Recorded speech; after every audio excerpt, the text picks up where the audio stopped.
네, 안녕하세요. 들리십니까? 들리세요? 들리시면 1번 한 번만 해주실래요? 라고 했었던 때가 그립네요. 그죠? 혼자 벽 보고 이야기하고 또 여기 또 우리 회원님들도 들어와서 보실 텐데 자본시장법 개정 때문에 이 양방향 통행을 못하고 뭐 여러분들이 궁금하신 거를 중심으로 해서 이야기를 해야 되는데 그죠? 사실 여러분들도 알고 계시다시피 그죠? 유튜브나 또 그 속에서 이 불법 영업을 하고 또 그러면서 개인 투자가들의 조급한 부분을 속여가면서 그죠? 그러면서 자금 갈취를 하는 그런 불법 부분들이 꽤 많기 때문에 그런 부분을 못하게 만들었던 거죠. 저는 그래서 이 성인인데 그렇게 뭐 이렇게 그 뭐 카톡이라든지 그런 뭐 유튜브라든지 이런 거에 돈을 보내라 하는 거에 어떻게 속지라고 되게 좀 이해가 안 갔어요. 그런데 사실 1년 전인가 제가 여러분들께 말씀드린 것처럼 그죠? 카톡에서 김기수 사칭해가지고 돈 보내라 했는데 진짜로 돈을 보낸 분이 있어서 그죠? 저도 경찰서에 한번 갔다 온 적이 있는데 그렇게 사기꾼들이 이제 사기를 치는 부분이 꽤 있더라고요. 그리고 나서 또 제 남동생이 뭡니까? 변호사 그런 일을 하는데 보니까 그런 뭐 자그마한 액수가 아니더라고요. 소송 받은 이야기를 들어보니까 뭐 몇십억, 응? 몇십억, 몇백억 이런 조직으로 처음에는 괜찮다, 뭐 수익 나는 거 이렇게 보여주면서 유혹해가지고 나중에 돈 찾으려면 돈을 더 내라, 뭐 이러면서 속여가지고 그렇게 갈취를 한다는 이야기를 들었는데 여러분들 조심하셔야 됩니다. 그죠? 주식을 하면 주식이 시장만큼 제대로 움직이지 못하거나 또 그런 가운데에서 손실을 보고 하게 되면 자꾸 지푸라기라도 잡는 심정으로 그죠? 누가 알려주고 누가 유튜브가 뭔 유튜브 하는 쪽이 뭘 자세하게 여러분들에게 알려주겠습니까? 그죠? 매매하고 주식하고 주식에 매매하고 지식하고는 틀려요. 그거 여러분들 잘 이해하셔야 됩니다. 그죠? 제가 계속 이야기하잖아요. 자격증도 없어가지고, 그죠? 자격증도 없이 주식을 권유하고, 그게 대부분이에요, 대부분. 그게 뭡니까? 운전면허증 없이 운전하는 거하고 똑같은 거잖아요. 그죠? 지금 이렇게 자본시장법 개정을 강화하는 이유도 자격 없는 이들이 유튜브라는 부분에 있어서 유로하고 또 그런 가운데에서 계속 좋은 이야기만을 하는 상황. 주식 올라간다고 제가 하다못해 여러분들 제가 주식 맨날 떨어질 거다 떨어질 거다를 이야기하면 들으시겠습니까? 그걸 이용하는 거거든요. 그죠? 오늘 제가 보름 전인가 그랬을 겁니다. 시장이 급락할 때, 그죠? 정확하게 8월 5일 날 월요일이었으니까 8월 7일 김기수 주식 돌직구 타이밍에서 전혀 걱정하지 말아라. 2700포인트까지는. 그런데 2700포인트 올라온 다음엔 더 기대하지 말아라. 우리 시장 여건이 세게 올라갈 수 있는 여건이 안 된다. 그거 기억하시죠? 지지난주에도 제가 여러분들께 말씀드렸잖아요. 제가 지난주에 감기 몸살을 엄청나게 심하게 앓아서 돌직구 타이밍에 나오지 못했고 지금 이렇게 얼굴에도 났어요. 하도 피곤해서. 근데 변한 게 없습니다. 여러분들 그때도 제가 이때 돌직구 저 유튜브를 통해서도 여러분들께 요거 보여드렸을 거예요. 여기에 13일 전 여기 있네. 글로벌 증시 급락 이후에 급반등 마무리 국면이다. 그죠? 급락 이후 급반등 마무리 국면. 13일 전에 지수는 거기서부터 정체가 되는 거라고. 그리고 사실 오늘 이야기하려고 하는 생물보안법도 일요일 날 다 올려드렸어요. 일요일 날 방송 우리 회원님들한테 하고 방송한 거 월요일 날 올려드렸다고. 그 내용 이거 보신 분은 오늘 내용 안 들으셔도 돼요. 이때 제가 말씀드린 게 이번 주는 바이오, 그죠? 삼성바이오로직스, 유한양행, 종근당, ST팜, 알테오젠 이런 주식들이 움직일 가능성이 높은 타이밍이다. 왜? 수출주들의 조정 흐름. 그런 부분들이 나오고 있기 때문에 일단은 지수 반등은 끝났다. 우리 시장에. 그죠? 그리고 나서 미국 시장과 우리 시장의 차별적 흐름이 진행된다. 그 차별적 흐름이 진행되는 이유 우리 시장 수급. 아까 여러분들께 이야기했잖아요. 미국 시장 수급은 어떻다? 짱짱하다. 그지? 골드만삭스가 이야기한 것처럼 9월 왜 이렇게 얼굴이 크니? 그죠? 뭐 이렇게 이거 좀 작게 하려면 어떻게 해야 되나? 아이씨, 뭐 이게 작게 되지를 않네. 이거 박스에서 이렇게 아닌데? 네, 그냥 못생긴 얼굴이지만 그냥 봐주세요. 그러니까 미국 시장은 그제 이 헤지펀드의 자동 매수, 자사주 매입, 그 22조 6천억 정도가 들어올 수 있는 물량이 있으니까 수급적으로 괜찮아. 근데 우리 시장은 여러분들 그 우리 시장의 종합주가 지수 한번 볼까요? 이게 지금 여러분들 그 빈말이 아니라고. 자, 잘 보세요. 그때도 여러분들께 설명을 드렸었던 부분 중에 하나가 자, 미국 시장의 해외 시장 모습 한번 보도록 합니다. 자, 다우지수. 그죠? 뭐, 우려 8월 5일 날 급락한 거 다 회복하고 전고점 근처 거의 뭐 최고점 근처에 있죠? S&P 500 최고점 근처에 있죠? 나스닥만 조금 밑에 있잖아. 그지? 요만큼. 그래도 올해 들어서 이렇게 상승해 있고. 그죠? 반면에 니케이, 뭐, 대만 쪽, 상승폭이 줄어들었죠. 그죠? 나스닥이 요 정도라면, 요 정도 위치라면, 대만 밑에 있고, 일본 여기 있고, 우리나라 여기 있고. 그죠? 그 위치잖아. 왜? 잘 생각해 보세요. 왜? 아까 수급적인, 단기 수급적인 요인도 그렇고, 또 하나는 뭐예요? 공통점이 미국으로 수출하는 국가들 아닙니까? 대만도, 미국, 일본도, 우리나라도. 그러니까 미국, 경기 우려가 나오니까 수출주에 대한 부담이 일부 작용을 하는 거라고. 그게 뭐하고 연관돼서? 환율하고 연관돼서. 그죠? 그러니까 우리 시장이 여기까지는 제가 있잖아요. 이 급락했던 수요일 날, 요때 방송을 할 때 2600까지는 이건 그냥인 거고, 그죠? 요 갭 메꾸는 요 자리까지, 이 라인 부분까지는 통과를 했어요. 근데 여기서부터 더 올라가려면 뭔가 모멘텀이 제공돼야 된다.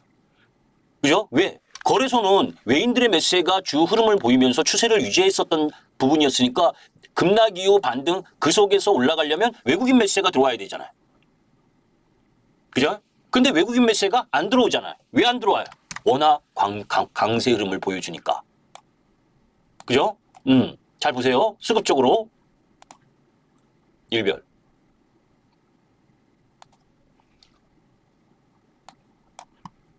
코스피. 외인들이 잭슨홀 미팅 이후에 안 들어오잖아요. 그죠? 매수가 안 들어와. 그러니까 급락했었던 8월 5일부터, 그제? 8월 5일 날 주기장창 때려놓고 그 다음 다시 매수를 했었던 외인이 8월 23일부터 매수를 안 들어와. 그게 뭐예요? 환율이 원달러 환율이 1350원을 깨면서부터 안 들어오고 있다는 거예요. 코스닥도 마찬가지고 코스닥은 원래도 잘 안 들어왔었던 매수세가 안 붙었었던 자리고. 그죠? 거기다가 개인만 코스닥은 더 안 좋지. 그죠? 겨우 갭 메꾼 자리 그대로 내려온. 그래서 제가 거래소보다 코스닥이 더 안 좋을 거다. 왜? 실질적으로 지수가 떨어진 자리는 여기서부터 떨어졌는데 그 전에는 우리 시장 수급 때문에 떨어진 거다. 왜? 금투세 때문에. 그러니까 코스닥은 쉽게 반등을 못 하는 거예요. 자, 여기서 이제 다시 되돌아가서 살펴보게 되면 여러 가지 이야기, 아까 이야기한 거, 이거 한 장 한 장마다 설명을 다 하면 정말 시간이 많이 걸리고 그걸 해요. 그런데 우리가 이제 여기서 주안점으로 봐야 될 부분 중에 제가 나올 때마다 이야기하잖아요. 여러분들. 그죠? 잭슨홀 금리 인하하니까 유동성 랠리가 펼쳐질 거다. 이렇게 생각하면 안 된다고 시장을. 그런 순진한 발상을 하면 안 된다. 응? 순진한 발상이라고. 금리 인하를 해도 그죠? 그 시간적인 흐름이 필요로 하다는 거예요. 최소 4, 5개월이.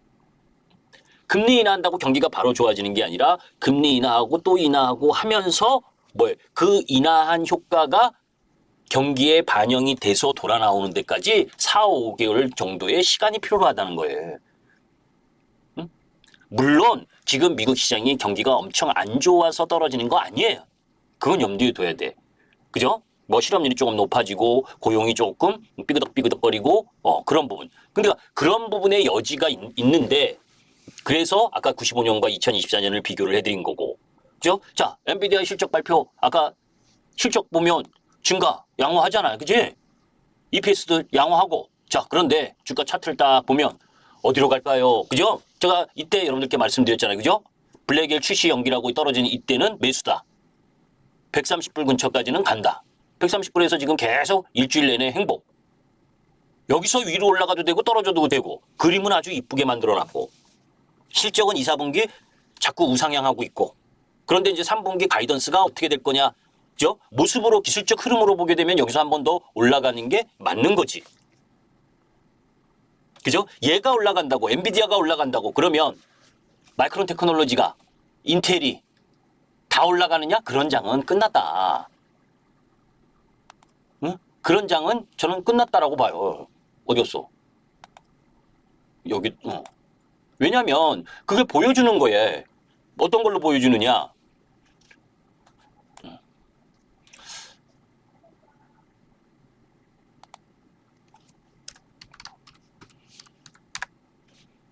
그래서 제가 매번 이야기할 때 뭡니까? 1등주만 공략을 해야 된다는 게 그런 의미잖아요. 자, 엔비디아는 그런 모습을 해서 양호해요. 그죠? 마이크론 테크놀로지 주가 이거 여러분께 말씀드렸잖아요. 그죠? 마이크론 테크놀로지 주가가 어떻습니까, 여러분들? 엔비디아하고는 확연히 차이가 나죠? 엔비디아가 140불 올라간다고 얘가 110불을 바로 다이렉트로 올라갈 수 있겠습니까? 마이크론 테크놀로지가? 그리고 여타 AMD나 응? 그리고 또 뭐에 얘하고 잘 같이 움직였던 슈퍼마이크로 칩이나 응? 인텔이나 이런 쪽이 다 올라갈 수 있겠어요? 응? 그런 모습이 아니단 말이에요. 그러니까 엔비디아가 실적 좋아서 엔비디아가 올라가면 저는 엔비디아 혼자 올라갈 가능성이 높다. 물론 첫날은 같이 동조를 좀 해주겠지 반도체 쪽에서. 그건 우리 시장 하이닉스를 놓고 봐도 마찬가지예요. 지금 하이닉스 모습입니다. 아까 엔비디아의 모습하고 확연히 차이 나죠? 엔비디아는 여기에 있는 거예요, 지금. 이 고점 앞두고, 여기에 하이닉스로 치면 22만 원 정도 있는 거고, 얘는 마이크론 테크놀로지하고 비슷한 모습인 거잖아요. 얘가 여기서 외바닥이고 쌍바닥에서 엔비디아가 올라가면 조금 올라갈 수 있겠지만, 이건 늘어지는 패턴이라고. 아까 여러분께 이야기했었던, 기술주들에 대한 시각을 어떻게 가져갈 거냐. 응? 골드만삭스가 잘 생각해 보셔요. 골드만삭스가 이렇게 수급 여건이 좋다. 그거 언제까지? 9월 13일까지. FOMC 언제입니까? 18일. 그죠? 금리 인하 전에 올라오면 한번 때리라는 이야기죠. 이 메시지는. 9월 18일 전에 한번 매도하라는 메시지라고. 기술주들 만약 반등이 요번에 엔비디아가 실적이 좋아서 되돌아 나오면 그때 기술주의 비중을 줄여라. 지연된 금리 인하를 시작하는 경기 사이클 후반에 비싼 기술주 투자는 유의해야 됩니다. 그러니까 그죠? 오늘 힌트는 엔비디아가 괜찮고 엔비디아가 오를 만한 힌트를 줬어, 사실. 왜? 대만이, 그죠? TSMC를 비롯해서 대만이 뭡니까? 대만도 IT 비중이 높잖아요. 그죠? 대만이 오늘 엔비디아 실적 발표를 앞두고 있는데 강세로 끝났잖아요. 그죠? 차트 모양을 딱 만들어 놓고 강세로 끝났어요. 그러면 엔비디아 확률적으로 보면 엔비디아가 내일, 그러니까 오늘이지, 미국 시장으로 오늘 장 끝나고 실적 발표가 어떻게 나올지 모르겠지만 그 기대감으로 한번 끌고 올라가려고 하는 흐름을 보여준 거 아니에요. 얘가 대만이 강세를 사실 장 초반에는, 그죠? 원달러 환율이 반등하면서 제일 처음 강세를 보였던 게 방산이었습니다. 하나 에어로스페이스하고 누구예요? 현대로템하고 실적 기반 방산. 이쪽이 강세를 보이다가 그 다음 조선 쪽이 강세를 보이다가 그러다가 윗골이 맞고, 그죠? 그러면서 중반에 오전장 중반부터 유한양행, 대웅제야, 종근당, 그죠? 이게 이제 바이오 쪽, 삼성바이오로지스 이쪽이 강세로 붙다가 그러다가 오후로 넘어오면서 하이닉스, 한미반도체, 테크인, 그죠? 이게 다 HBM과 연결된 쪽 아닙니까? 그죠? 이게 강세 보이고 그러다가 현대차, 기아까지 반등 들어오고, 그죠? 그런 흐름 부분이 계속 진행됐다고. 아주 세타가 빠르게. 그러면서 반도체가 반등하면 뭐가 쥐약이에요, 여러분들? 친환경. 그죠? LNF. 그러니까 LG엔솔하고 삼성 SDI가 좀 반등했다고, 그죠? 낙폭과대에서 정말 더 떨어지면 미안하고 쪽팔리잖아. 아무리 저 2, 4분기 실적이 안 좋아도 계속 이렇게 미끄럼 타면 가끔 반등 들어오지. 그 가끔 반등 들어왔다고 뭐 2차전지가 시장 주도하는 것처럼 그거 아니단 말이에요. 응? 제가 매번 이야기하잖아요. 무지막지하게 떨어지다가 그러다가 가끔 반등 들어온다. 그죠? 네카오도 반등 들어오잖아요. 들어왔잖아요. 그죠? 가끔 10% 이상 반등 들어와. 그냥 계속 떨어지는 거 아니에요. 특히 신저점을 내면 그렇게 들어와. 저 반등이 한 번씩 들어와요. 그러니까 반도체 쪽, 롱숏 펀딩에서 반도체 쪽이 오장, 죠? 반등이 들어오니까 뭡니까? 친환경 쪽 요 한 2, 3일 찔끔찔끔 반등했던 애들이 다 박살. 그죠? 로봇도. 응? 뭐 태양광도. 그죠? 게임도. 그죠? 유통. 이런 애들, 더 떨어지기 미안한 애들, 이런 애들이 조금 반등해 준 거 아니에요? 뭐가 조정받을 때 수출주들이 고점 치고 조정받고, 그게 왜? 환율과 연관돼서. 그죠? 그런 부분들을 메커니즘으로 같이 봐야 된다고. 그냥 시장, 야, 금리 인하하니까 그냥 전부 다 좋겠지? 이건 없어요. 그런 시장은. 그 순진한 생각하시면 안 돼. 정말이지. 금리 인하한다고 뭘? 저 시장의 유동성이 엄청나게 좋아지느냐? 그 우리나라 뭐예요? 미국은 좀 좋아질 수도 있겠지. 우리나라는 아까 이야기했지만 인하를 해야 될 타이밍에, 그죠? 8월 20일 어디 갔어? 이거 도직구 또 안 보여요. 여기 있죠. 인하를 해야 될 타이밍에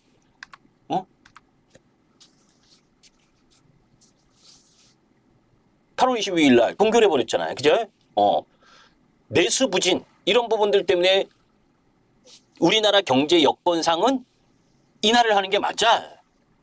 그런데 돈을 다 어디로 몰리게 만들어 놨어요? 아까도 이야기했지만 부동산으로 몰리게 만들어 놨잖아. 뭡니까?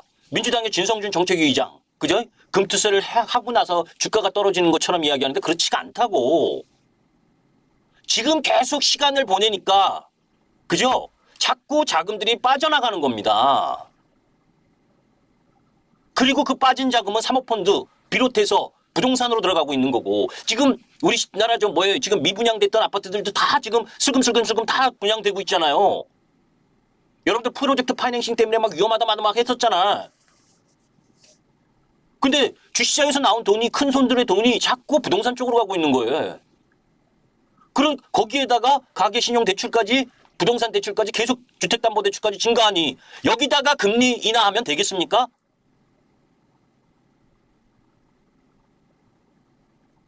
그러면 부동산 쪽에 불을 지피는 건데 환장하죠, 그죠? 경제 여건으로 봐서는 금리를 인하를 해야, 우리나라 금통위도 인하를 해야 되는데 이런 환경을 만들어 놓는 부분이 뭐예요? 돈이 길을 잘못 가고 있으니까. 자본시장에 있어서 기업에 자금을 대줘야 될, 역할을 해야 될 주식시장에서 자금이 빠지게 만들어 놨으니까. 토론하자래도 토론도 안 하고. 그걸 자꾸 이야기하는 게 여러분들 정치적인 그런 상황? 저는 정치 일도 지금은 관심이 없어. 응? 그런데 주식하는 입장에서 보게 되면 우리 시장이 코스닥 지수가 원체 해외 시장보다도 우리 시장이 약하긴 했지만 올해처럼 이렇게 약한 적 없습니다. 응? 코스닥은 8월 5일 그 이전부터도 이전에 이미 글러먹게 움직이고 있었잖아요, 올해. 그죠? 올해 3월부터 그냥 줄줄이 해외 시장 올라가도 계속 빠지고 있었어요, 이렇게. 이렇게 빠지고 있었단 말이에요. 나스닥이 올라가든 뭐가 올라가든. 그러니까 지금 그 글로벌 증시 급락해서 떨어진 건 이 부분이니까 여기 근처 라인 반등 여기 들어왔으니 여기서 더 올라갈 수 있는 힘이 없는 거지. 그래서 제가 13일 전에 반등 마무리권이라고 이야기를 한 거예요. 반등 마무리권이다. 지수 반등이. 특히 코스닥은.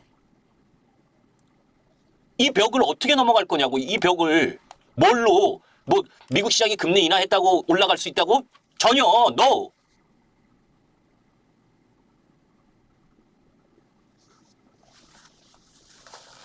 그죠? 우리나라 자체 수급이 안 좋은 거예요. 그러니까 너무 큰 기대하시면 안 된다고. 금리 인하한다고. 안타까워서 얘기를 하는 거예요. 자, 거기에 그러면 답이 없느냐 시장은. 시장은 항상 돈은 그런 제한적인 상황에서도 움직여지는 거예요. 뭘 가지고? 이유와 핑계를 가지고. 그죠? 뭘로 유혹했습니까? 잭슨홀 미팅 딱 끝내고 미국 시장에서 금리 인하 뭐 하니까 우리나라 건설주 살짝 들어주고. 그죠? 죽으라고 빠진 로봇, 2차 전지, 네카오, 그죠? 네이버 카카오, 롯데쇼핑, 뭐, 저 유통 관련주 죽으라고 반등해도 매도할 수 없는 섹터들. 그런 종목 살살 올려주잖아. 그러면서 외국인들 매수했다, 프로그램 매수했다, 바닥 나왔다. 그거 유튜브에서 한참 또 합창해주고. 그죠? 합창한 상황에서 살아 들어가면 단기 고점. 제가 일요일날 우리 회원님들한테 환율 이런 이야기 하면서, 그죠? 요거 올려드렸었어. 어디였니? 아, 또 없어지네. 여기 컴퓨터도 마찬가지예요. 제가 방송하는 제 컴퓨터만 그런 줄 알았더니, 그죠? 이거 몇 개를 틀어놓으면 금방금방 이게 지워지네. 그러니까 없어진 뭐죠? 꽝 된다는 거 뭐라는 거지? 뭐라고 하지?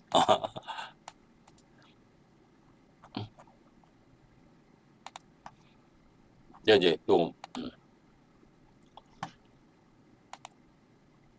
타이틀 주제인 요거 있죠. 그죠? 요 8월 25일 날 일요일 날 생물보안법도 중요한 이슈. 9월 말 미 하원 전체회의에 상정될 생물보안법도 주요한 이슈다. 마이크 존슨 하원 의장이 지난 7월 생물보안법의 연내 통과를 공언한 바 있다. 그러니까 9월 말에 상정을 하는 거예요. 생물보안법이 통과되면 미국은 중국에 대한 의존도를 줄여나가게 될 것이고 상반기에 이런 정황이 포착되기 시작을 했다. 미국 매출 비중이 62%인 우시 앱텍은 지난 상반기 미국 매출이 전년 동기 대비 감소했다. 그래서 이런 이야기를 한 거라고. 글로벌 의약품 CDMO 위탁 개발 생산 그 규모가 엄청나게 커지는데 거기에 뭡니까? 관련해서 눈여겨볼 만한 부분이 삼바, 휴젤, 클래스. 이건 이제 분기 영업이익이 최대 실적인 기업들이고 오늘 클래스는 떨어졌어. 휴젤도. 그죠? 삼바는 올랐고 유한양행이 얀센의 기술 이전하면서 폐암치료제의 미 FDA 승인 소식은 국내 헬스케어의 높아진 경쟁력. 그리고 알테오전부터 시작해서 알테오전은 2015년부터 지금껏 100배가 오른 기업이죠. 그죠? 이런 게 이제 미국 하원 전체회의에 상정될 생물보안법의 주요한 이슈와 맞물리고 금리도 소폭 인하하는 흐름. 거기다가 원달러 환율까지 원화도 강세가 되면서 수출주들이 조종을 보이니까 이쪽이 틈새로 움직이게 된 거지. 이번 주에. 그죠? 그걸 이제 주가를 한번 보자고.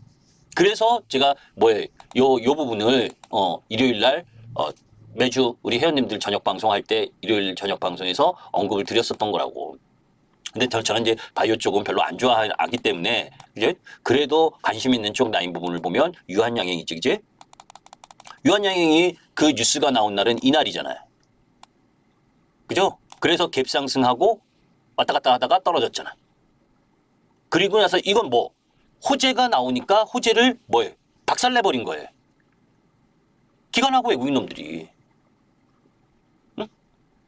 야, 그거 호재 아니야 하고 음봉을 발생시켜놓고 딱 끌고 올라온 거지. 그죠? 자, 9월 말에 상정하는 생물보안법. 우리가 잘 생각해 보세요. 미국 시장이 경기가 좋아서 우리나라 대한민국의 그 주도 섹터들이 올라왔던 게 아니라 그랬죠. 전력기기도 그렇고 조선도 그렇고 방산도 그렇고 하이닉스하고 한미반도체 HBM도 그렇고 그죠? 작년에 2차 전지도 그렇고 다 뭐예요? 미국의 정책 변화에 의한 수혜를 받을 때 세게 올랐잖아. 그러니까 이번에 생물보안법이 통과가 되면 중국을 견제하게 되고 거기에서 특히 CDMO 이쪽 라인 부분에 있어서 그죠? 유한양행은 개별 그 호재 흐름하고 더 호재 흐름이 더 크지만 그죠? 그런 흐름들 속에서 삼성바이오나 그리고 ST팜이나 그죠? 대웅제약, 종근당 이런 유형들이 기술적으로 상승하는 틈새 흐름을 보여주고 있는 거잖아요. 그죠? 거기다 이제 녹십자는 그 꾸준히 그렇게 올라오고 있었고 이게 공통점이야. 제약 쪽에. 제약 쪽에 아예 실적 없는 거 말고 실적이 좀 있으면서 생물보안법에 의한 뭐에 수혜를 받고 이럴 가능성이 있는 제약바이오의 흐름이 강해진 거지. 그죠? 그러면 제약바이오는 9월 달에는 뭡니까? 지금 8월 28일이고 9월 중순 요 정도까지는 랠리가 조금 더 이어질 거 아닙니까? 그런데 여기에서 또 함정도 있어. 여기에서 뭐에 올라갈 때 잘못 또 쫓아가면 그죠? 조금 올라가다가 뭐에 주종받는 그 흐름을 받을 수 있기 때문에 나름대로 파동을 잘 이용하지 못하는 분이 들어가는 건 저는 권하고 싶진 않아요. 뭐 삼성바이오 기준으로는 그죠? 한 110만 원 정도 올라간다. 그거 보고 들어간다면 모르겠지만 그죠? 여기서 너무 무리한 욕심을 내고 들어가면 오히려 안 움직임만 못할 수도 있어요. 그죠? 왜? 오늘 이렇게 지금 기술적으로 보더라도 대웅제약이나 종근당 이런 쪽 보면 뭡니까? 오늘 양봉 내고 그죠? 이전 고점 앞에 놓여져 있고 그죠? 요 최근 한 달 동안 이것도 한 달 행보한 거 아니에요? 그죠? 그 한 달 행보한 거 통과하고 여기서 뭐 왔다리 갔다리 하다가 한 번 더 이렇게 쭉 뽑아주는 그 정도를 기대를 해야지 너무 큰 기대는 하지 말고. 그죠? 그런 흐름들에 놓여져 있는 부분이다. 알테오전도 꾸준히 올라왔죠. 그죠? 꾸준히 지속적으로 계단식으로 쭉 얘하고 또 그것도 있지. 리가켄바이오. 그죠? 바이오 쪽에서 또 저 코로나니 뭐 해가지고 진단키트 이런 건 하면 안 되고 그죠? 나름대로 진짜로 생물보안법이 통과됐을 때 나름 반사이익을 얻을 수 있는 쪽, 이 제가 언급한 몇몇 종목 지금 그런 종목들에 여러분들이 한번 공부를 해보실 필요가 있어요.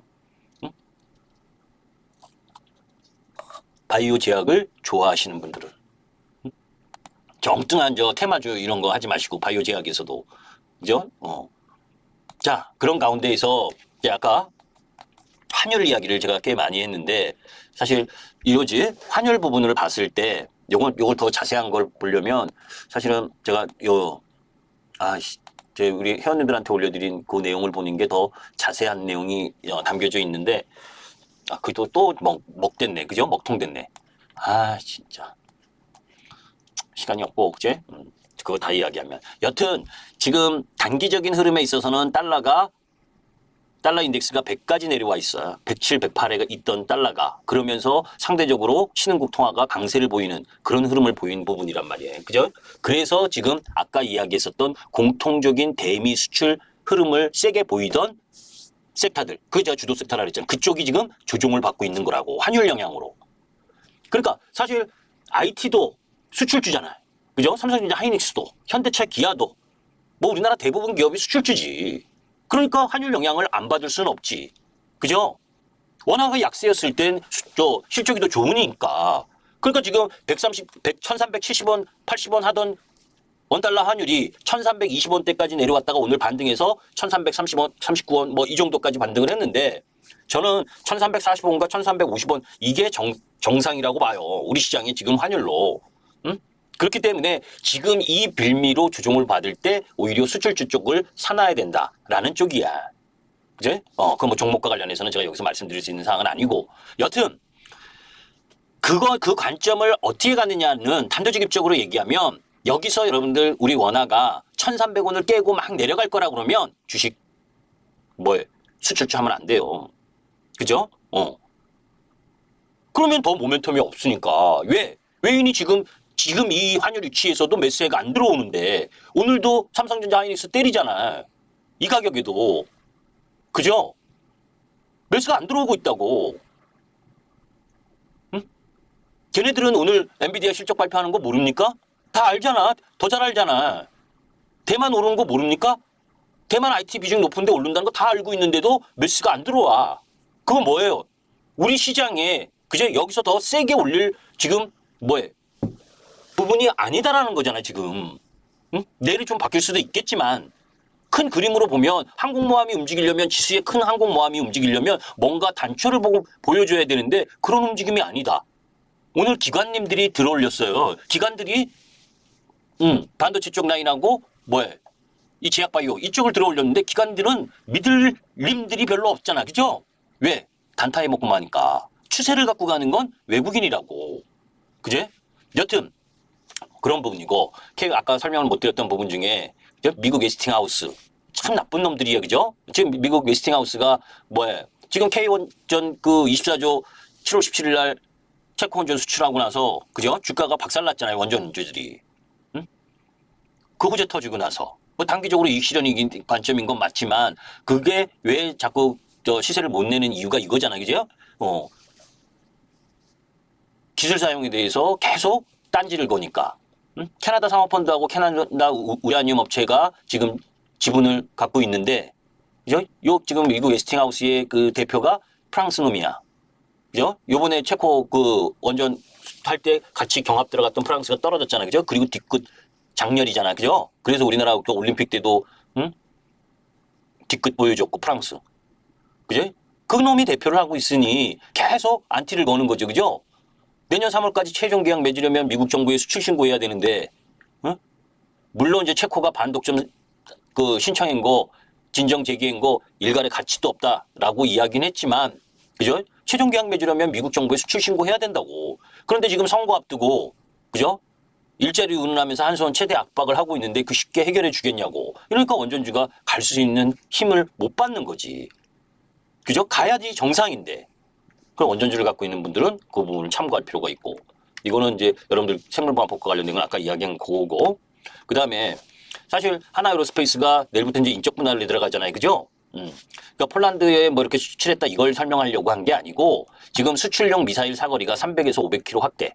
그래서 천무의 단위장 로켓도 지금 290km였었는데 그동안 수출했던 게 이게 500km로 확대를 한다고. 확대가 됐다고. 그죠?